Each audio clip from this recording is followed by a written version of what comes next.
Assalamualaikum warahmatullahi wabarakatuh.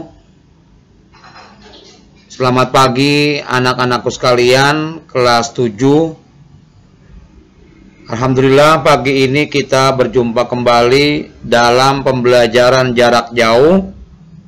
Dalam kesempatan pagi hari ini kita akan kembali melanjutkan kajian kita pembelajaran IPS kelas 7 mengenai peta, atlas, dan globe.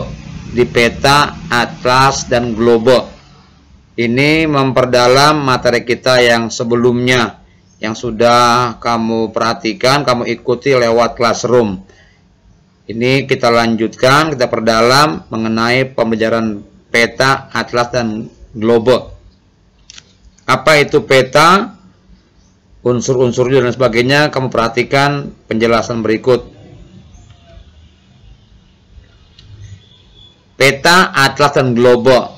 Menggunakan peta, atlas, dan globe untuk mendapatkan informasi keruangan. Peta adalah gambaran sebagian atau seluruh permukaan bumi dengan berbagai kenampakannya yang digambarkan secara konvensional di bidang datar yang diperkecil dengan menggunakan skala tertentu. Ini pengertian peta.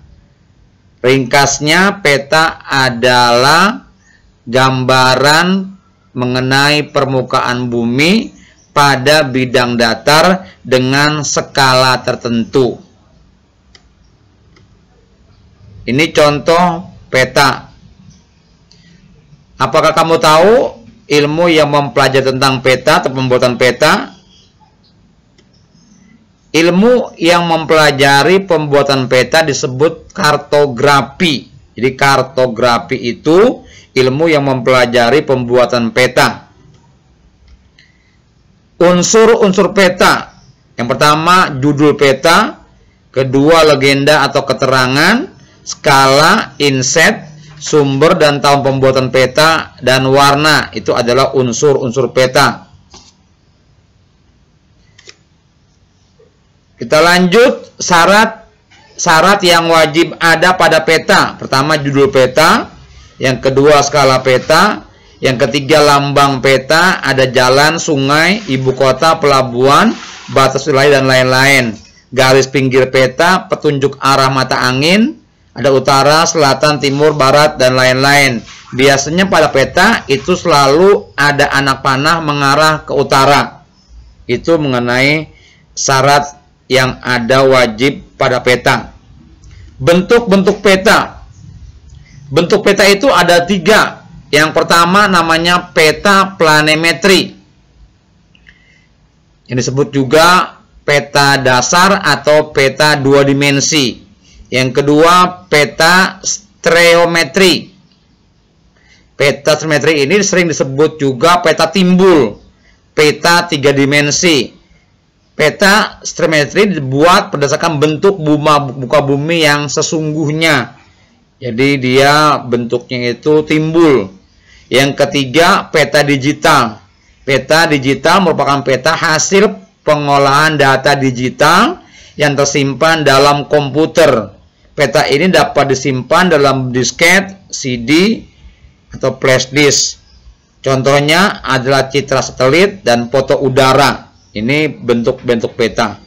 Kita lanjut, jenis-jenis peta. Peta dibagi menjadi 2, yaitu ada peta umum, ada peta khusus. Peta umum disebut juga fisiografi.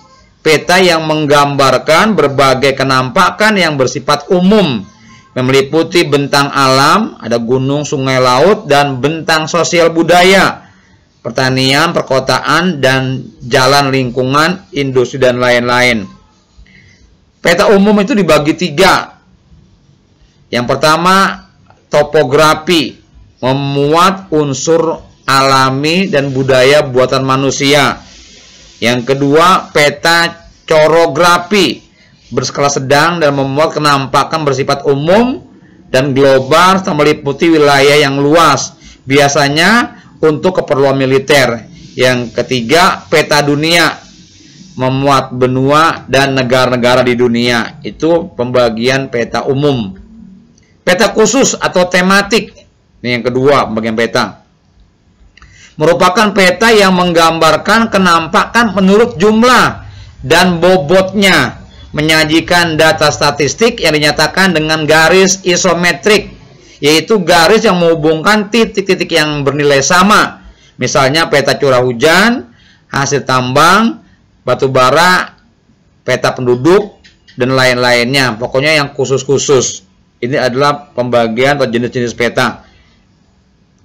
Berikutnya, berdasarkan skalanya, peta dibedakan menjadi satu, ada peta kadaster. Ya, skalanya 1 berbanding 100 sampai 1 berbanding 5000. Yang kedua, peta skala besar. Itu 1 berbanding 5000 sampai 1 berbanding 250.000. Yang ketiga, peta skala sedang. 1 berbanding 250.000 sampai 1 berbanding 500.000. Yang terakhir, peta skala kecil 1 berbanding 1 juta. Itu berdasarkan skalanya. Sekarang tugasnya, anak sekalian, sebelum kita lanjut nanti ke bahasan berikut mengenai atlas, juga global, peta udah berakhir. Ini tugasnya untuk peta dan macam-macamnya. Tugas pertama, apa yang dimaksud dengan peta. Yang kedua, jelaskan jenis-jenis peta. Yang ketiga, jelaskan bentuk-bentuk peta. Yang keempat, sebutkan unsur-unsur peta. Ini tugasnya. Kamu kerjakan di buku tulis, di buku latihan, boleh. Nggak usah dikirim ke Bapak, nanti kamu simpan. Nanti pas tatap muka, baru Bapak kumpulkan, diperiksa ya. Sampai sini saja pertemuan kita pada pagi hari ini. Mudah-mudahan kamu semua bisa memahami. Kalau nanti ada yang belum jelas, kamu bisa tanya ke Bapak via WA. Ya, sekali lagi, pagi hari ini cukup pelajaran jarak jauh. Kita ketemu lagi di pertemuan berikutnya. Kita lanjutkan mengenai atlas dan global. Sampai sini saja, anak-anak sekalian. Assalamualaikum warahmatullahi wabarakatuh.